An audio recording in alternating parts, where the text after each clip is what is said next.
Olá, pessoal do nono, bom dia, tudo bem com vocês?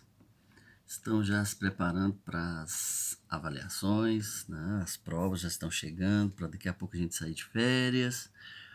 Bom, então já pensando nisso, essa videoaula de hoje, eu quero fazer com vocês uma revisão, né? Já coloquei revisão de geografia, então daquilo que a gente trabalhou nessas últimas aulas e que eu vou cobrar de vocês lá na prova. Basicamente, expedição 3, o capítulo 9 e o capítulo 10, que fala dessa introdução da Europa, né? As características físicas e um pouco da formação histórica, da expansão comercial da Europa, colocando ela no centro dos interesses mundiais e fazendo com que ela se torne a potência unida e forte que ela é hoje.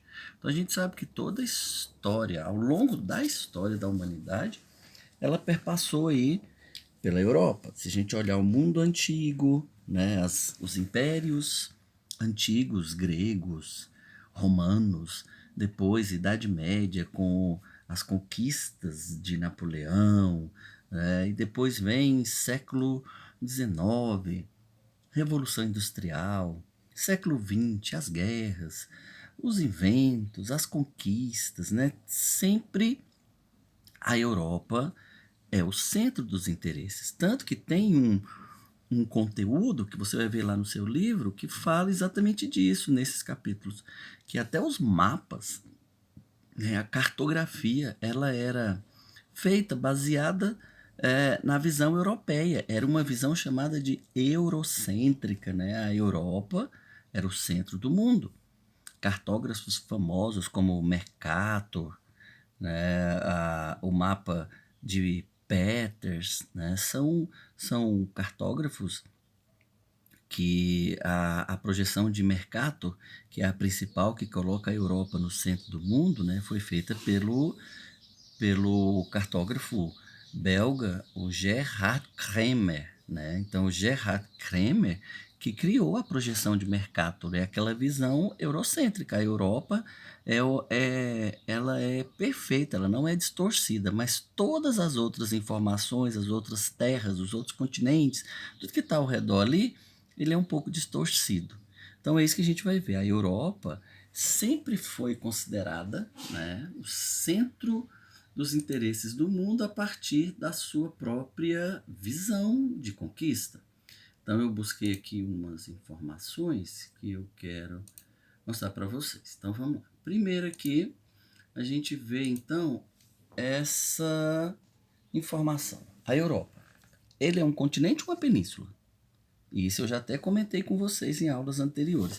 Se a gente observar aqui, olha, a leste, né, o ponto mais a leste aqui, os Montes Urais, de leste para oeste. Então, a Europa, ela seria uma península, né? Uma continuação da Ásia e seria essa pontinha que é a Europa. Então, o limite aqui da Europa seria o Cáucaso, os Montes Urais, né? Nessa extensão leste e oeste. Então, ela deixa de ser uma península e a partir daqui ela se torna um continente, com todas as suas características, com todos os seus problemas, com toda a sua grandiosidade, os seus aspectos físicos gerais. Por quê? Os aspectos físicos gerais são aqueles que faz a gente perceber, então, essas características aqui da Europa, que está lá no capítulo 9. Então, basicamente, a Europa são três conjuntos. A Europa do Norte, a Europa Oceânica, que lá no seu livro aparece Europa Oceânica e Continental, porque alguns livros traz que ela é oceânica, outros livros traz que ela é continental. Então, a Europa Oceânica e Continental e a Europa do Sul, com as suas características. Então, aqui, a Europa do Norte, clima polar, clima frio, invernos rigorosos, né? Todos aqui na linha do trópico de Câncer, então está dentro dos climas temperados. Então nós temos a Europa do Norte, a Europa oceânica e continental, que é a parte central da Europa, e a Europa do Sul, que é a Europa mediterrânea, tá vendo? Ó, sul da Espanha, sul da França, Itália, Grécia, os países aqui do leste, a Albânia, a Turquia europeia, né? Então são essas características. Então aqui a gente observa, né, que a Europa possui essas características. E a gente vê outra importância aqui também dessa observação é com relação a gente poder unir os aspectos físicos, que são essas características, com os aspectos econômicos. Por exemplo, a Europa possui uma grande rede hidrográfica, ou seja, uma grande quantidade de rios, rios extensos e rios de planície, ou seja, são rios planos, rios navegáveis, diferente de, por exemplo, rios brasileiros, são rios de planalto, nasce no alto, né, e desce com muitas corredeiras, com dificuldade de navegar. Os rios da Europa, não, são rios assim, ó, planos, ou seja, de planície. Então são rios navegáveis, o Danúbio, o Volga, o Sena e vários outros rios, né, que são rios propensos a esse deslocamento. E você vai ver isso lá no seu livro. Não esqueça de dar uma olhada nesses aspectos físicos, tá? Então, como é clima, a vegetação típica aqui da Europa do Norte, né, que são as florestas florestas temperadas, a floresta boreal, a tundra, a taiga, que são um tipo específico de vegetação de clima frio, que se destaca aqui na Europa. Então, quando a gente olha aspectos físicos gerais, é isso, é o clima europeu, que é um clima temperado, a vegetação europeia, que é adaptada aos rigores do inverno, porque ela tem muita característica aqui, olha, dos climas polares, né, que vem do Polo Norte para cá, uma rede hidrográfica intensa, muitos rios navegáveis e rios muito bons para a agricultura, né, para a irrigação, rios muito bons para geração de energia elétrica, diferente aqui do Brasil. Vou pegar mais um exemplo. Aqui no Brasil, os rios são rios de planalto que favorece a construção das nossas usinas hidrelétricas aqui, grandes lagos e as nossas usinas. A Europa, por sua vez, não. Ao longo dos rios, eles vão construindo pequenas usinas, né, que gera energia e gera também a irrigação para a região próxima onde ela está. Isso é uma vantagem. Circulação de mercadorias, então os rios da Europa têm essa vantagem. E tudo isso a gente observa se a gente pegar esse histórico aqui, olha. Vamos pegar o histórico. Isso. Desde o século XV, e a gente sabe que aqui no século XV começa o quê? As grandes navegações. Olha aqui o mapa das grandes navegações, partindo da Europa e conquistando outras colônias, né? Aí chega o período das feitorias, o período aquela disputa entre o Ocidente e o Oriente. Então aqui está o Oriente, cá está o Ocidente representado pela Europa, que no centro do mundo, na visão deles, essa conquista, essa expansão.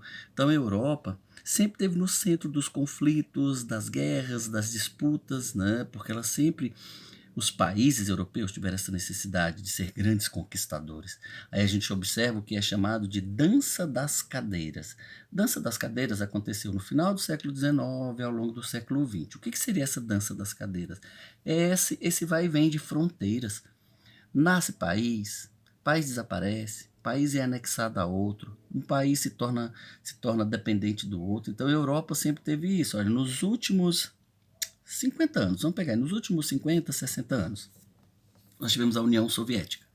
Anexou várias nações ali à Rússia e formou a União Soviética. A Estônia, a Letônia, a Lituânia, a Ucrânia, né, todas anexadas ali à Rússia, formando o grande Império Russo.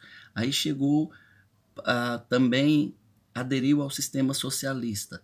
A Polônia, a Hungria, a Romênia, a Iugoslávia, a Tchecoslováquia, né? Só que alguns já eram nações, não sofreram tantos atritos, não sofreram tantos desgastes, como exemplo que eu disse, a Letônia, a Estônia, a Lituânia.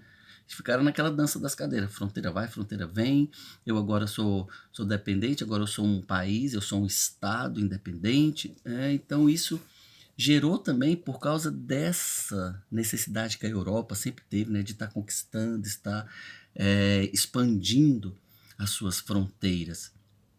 É uma característica até um tanto quanto ruim, Hoje a gente tem, nós não temos mais na Europa, por exemplo, a Iugoslávia e a Tchecoslováquia, que modificaram a sua estrutura e se tornaram pequenos países. Surgiu Macedônia, surgiu Montenegro, surgiu Bósnia e Herzegovina, surgiu eh, a República Tcheca, né? Então vários países. E isso tem a ver com esse estruturar do seu próprio território por causa da necessidade de expansão. Eu ainda coloquei aqui para vocês, desde a primeira Revolução Industrial da Inglaterra, ela se desenvolvendo, ela crescendo, ela se expandindo.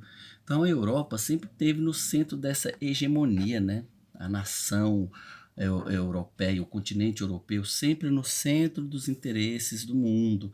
Então isso vocês vão ver. Então eu quero que vocês destaquem bem essas questões lá do capítulo 9, a parte física, leiam, façam seus resumos, o capítulo é pequeno. E também o capítulo 10, quando fala dessa expansão, desde o século XV, no período das grandes navegações, chegando a essas características que a gente tem hoje, até de ser considerada ter lá uma outra Europa. Países que são tão independentes economicamente que não precisam, por exemplo, estar dentro da União Europeia. Tá? Então vocês vão ver essas características. É basicamente isso que eu quero discutir com vocês na prova. Essas características desse histórico da Europa, a gente entender por que hoje ela é uma potência, a gente precisa voltar um pouquinho no tempo. Ok?